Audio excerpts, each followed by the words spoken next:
They told Candace Owens she couldn't hang out with me. You know, I'm here because I ain't have no outlet. I'm here because I ain't have no outlet. I'm here because I ain't have no outlet.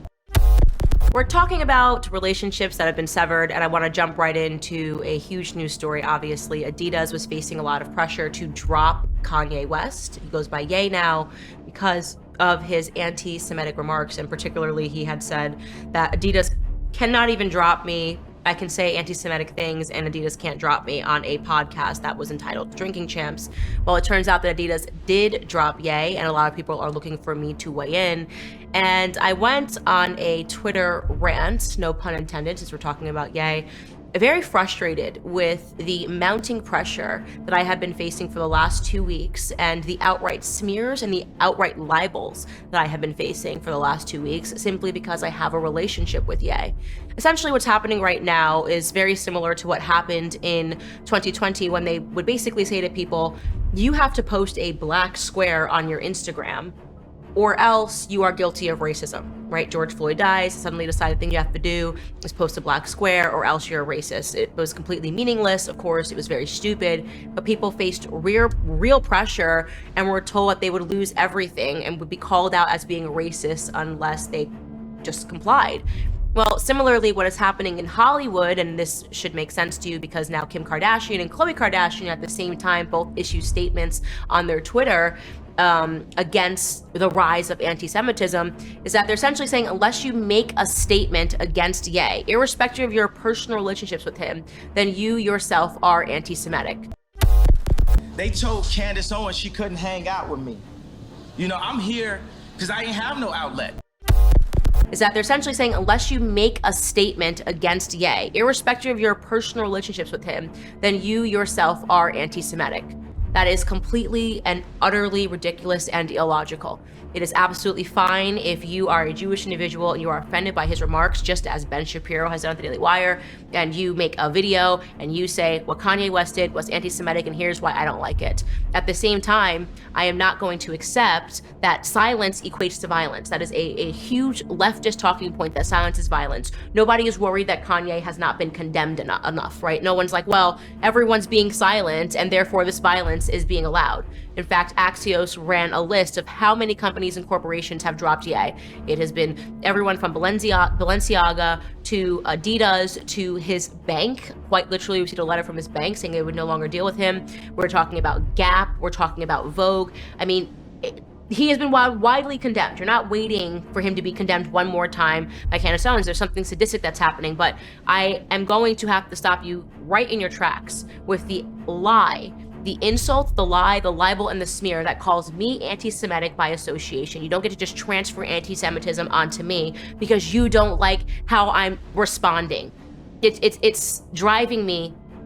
And I'm not even going to say insane because I'm not being driven crazy by it. I'm actually getting angry and I'm getting vocal about it because I'm not the only commentator that is suffering this. There is a group of black commentators that are on different websites and podcasts and talk shows that are in a group chat. I've been a part of these group chats. I've also been receiving direct messages from them saying that essentially the executives at their companies are saying don't even weigh in on the Ye situation because you can't talk about this subject or else this could come back to bite you or haunt you as well, right? So they're saying if you even have a conversation with Ye, if you host Ye, you are then guilty by association because this person needs to be left out into the cold, despite the fact that he has come out and he has clarified his remarks. I talk about the left, the Democrats, and how they prey with BLM on our outrage. Mm-hmm. Even when I put up the DEFCON 3 tweet, I was outraged at this point. What does DEFCON 3 mean? It's like level of, like actually when it's DEFCON, it's like nuclear war shit. But I spelled it wrong. I have a tendency to do that. But DEFCON is actually that you're preparing to protect yourself.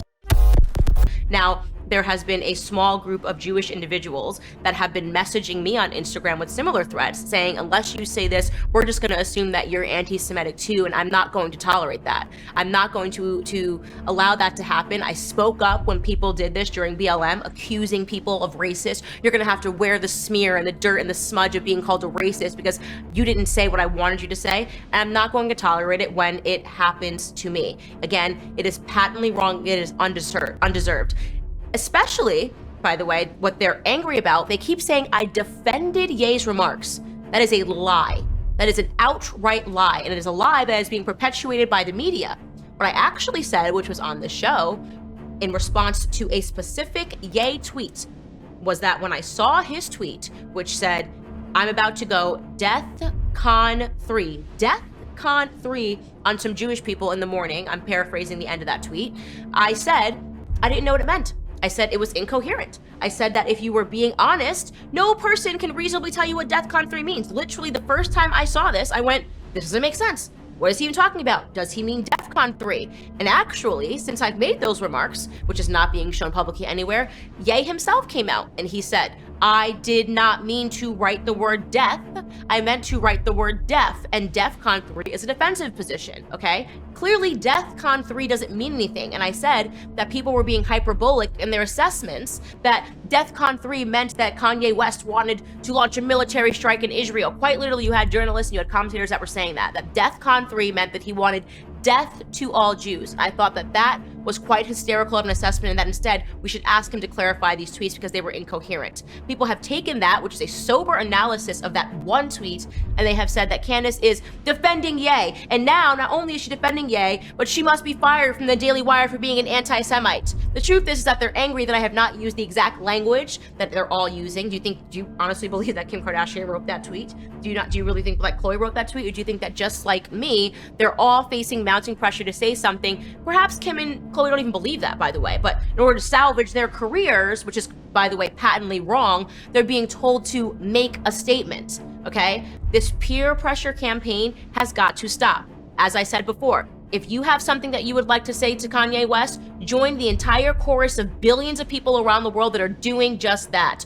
Don't think that you can come to me and to my show and use my voice to say what you want to say. And that's all I'm going to say about that topic for the 16th time.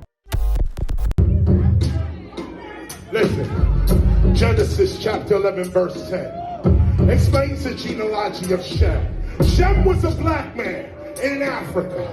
If you repeat this back, Genesis 14 verse 13, Abraham steps on the scene. Being a descendant of Shem, which is a fact, means Abraham too was black. Abraham, born in the city of a black man, called Nimrod, grandson of Ham. Ham had 4 sons. One was named Canaan. Here, let me do some explaining. Abraham, Isaac was Jacob had 12 sons, for real, and these were the children of Israel. According to Genesis chapter 10, these were the children of Israel. According to Genesis chapter 10, these were the children of Israel. According to Genesis chapter 10.